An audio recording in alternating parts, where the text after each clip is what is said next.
A paz do Senhor. Na leitura do capítulo 3 do livro de 2 Samuel, a gente vê que ainda existia guerra entre o povo de Israel, né, entre aqueles que apoiavam Saul e aqueles que apoiavam a Davi. É interessante porque Abner, que era comandante que estava do lado da família de Saul, ele é acusado, né, pelo filho Isbosete, filho de Saul.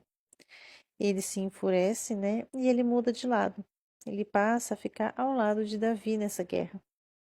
É interessante porque provavelmente, né, ele estava do lado de Esbocete por algum interesse, né, para continuar sendo o primeiro, né, o comandante, já que ele era comandante de Saul, continuar sendo comandante de Esbocete. Ele foi acusado e ele se enfurece, dizendo que é uma falsa acusação, que ele jamais trairia.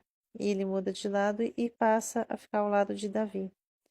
Porém, entre os soldados de Davi, tinha Joabe, né, que entre essas guerras havia perdido o irmão. E então ele se vinga matando Abner.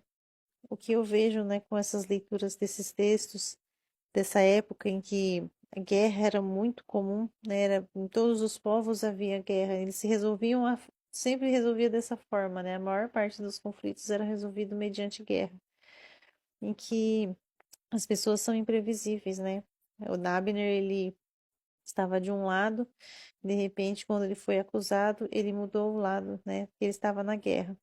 Porém, o que ele já havia feito condenou a morte dele, né? Joabe não esqueceu a morte do irmão e vingou em cima de Abner.